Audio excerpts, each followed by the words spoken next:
All right, trainers, welcome back to the deep dive where we, go deep into all things Pokemon TCG Pocket. And this week, well, let's just say the online world have been buzzing like a swarm of bee drill after a honey tree. Absolutely buzzing with all sorts of reactions and strategies, and frankly, some head-scratching moments, too. We sifted through it all so you don't have to bringing you the most interesting tidbits and, well, some spicy commentary. You know how we do. Exactly. It's like a guided tour through the wild jungle of online Pokemon TCG Pocket discourse. And this week's journey, well, we're tackling everything from the elusive sneak peek to the oh-so-shiny allure of the Golden Poké Ball. Buckle up, trainers. This one's going to be good. First up, let's talk about a feature that's got everyone scratching their heads, Sneak Peek. We found this thread by user Corndosh Jackson, and they're claiming it's already paying off big time. In fact, their post came with a screenshot that looked like, well, they won the digital lottery. Yeah, talk about beginner's luck, right? But, you got to wonder, is Sneak Peek truly a game changer? Or is it just another one of those features that's more hype than substance? Let's dig into the comments and see what the community thinks.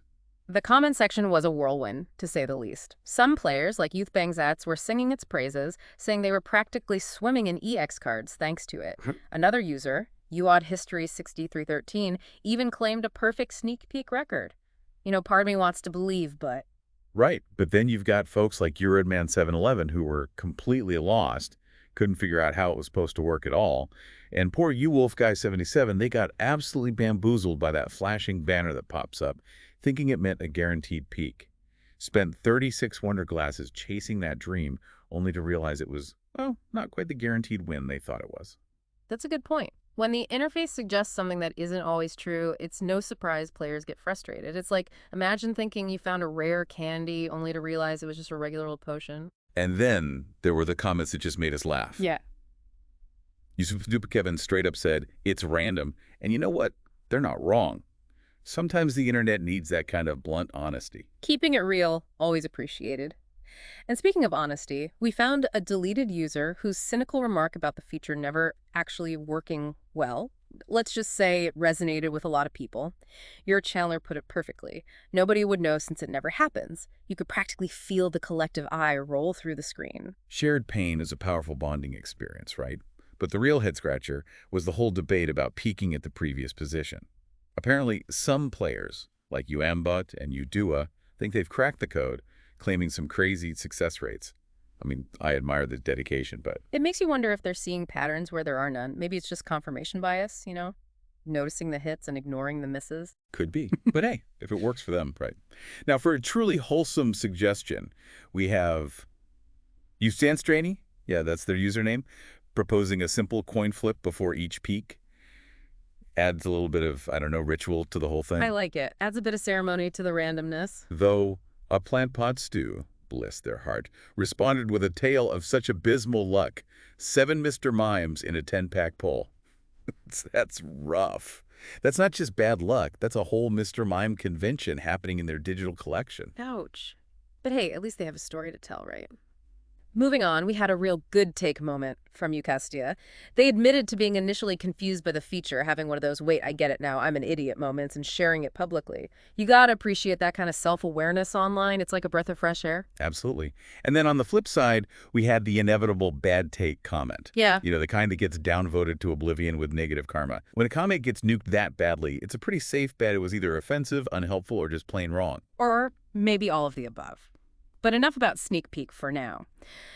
Let's shift gears to something a little more, well, shiny. The Golden Poké Ball.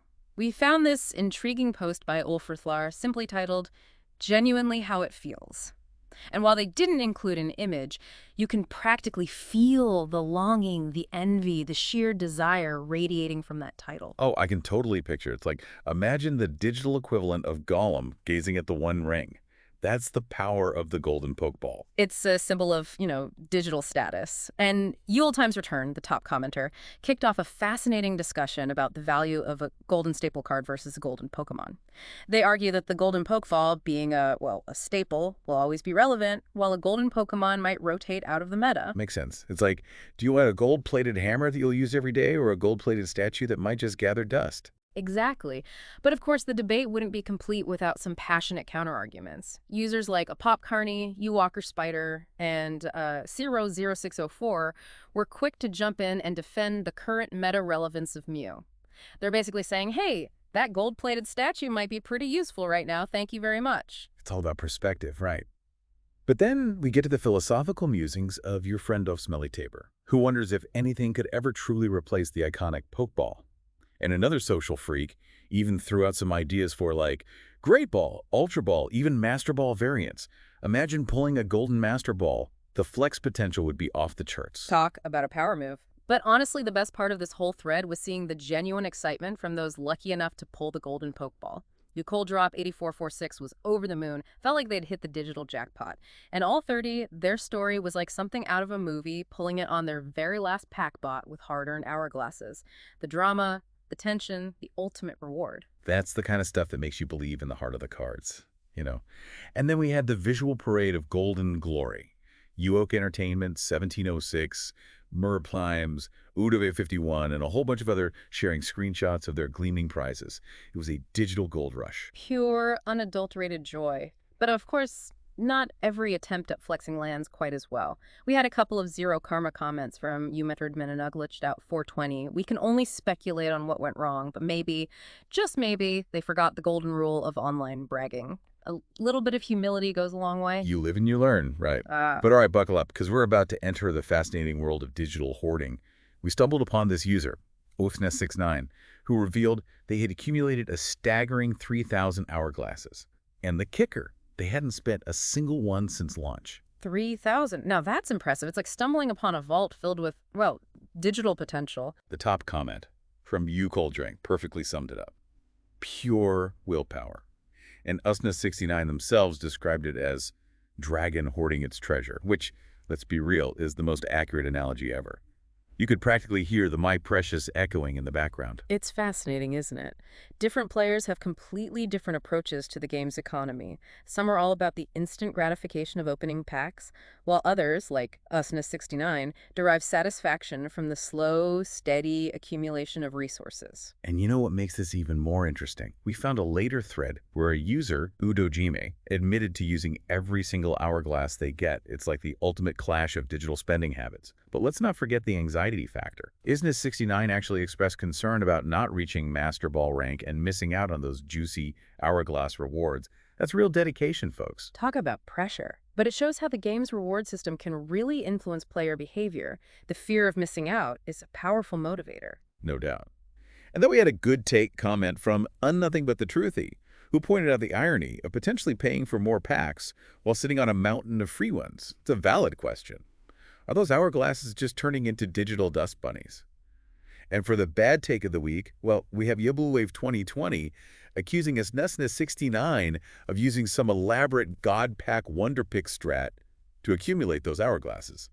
Needless to say, that comment got absolutely buried in downvotes. Yeah, sometimes the accusations fly faster than a Pidgeot with a tailwind, but hey, it's all part of the fun, right? Oh, definitely. Now, for a quick detour into the realm of visual absurdity, we have this post by You It Has No Appeal.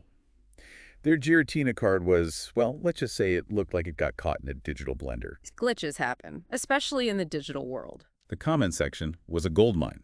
We had trade offers for Caterpie, the ultimate lowball from Yupa Pungsucks90, and Ujbistruck, who even included a blurry picture of their Caterpie. Uzibes threw in a Pokemon Mystery Dungeon reference, which always earns bonus points in my book. But Arthur Danstalls was the voice of reason, explaining it as a likely loading glitch.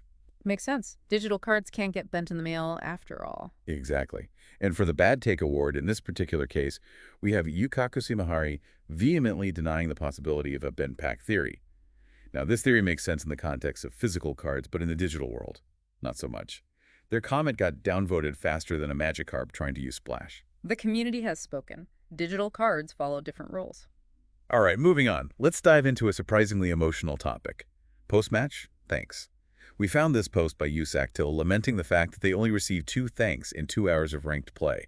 The post blew up with upvotes, which tells you this is a sentiment a lot of players share. Apparently, digital etiquette is a big deal. And the comment section was a battlefield of different thanking philosophies.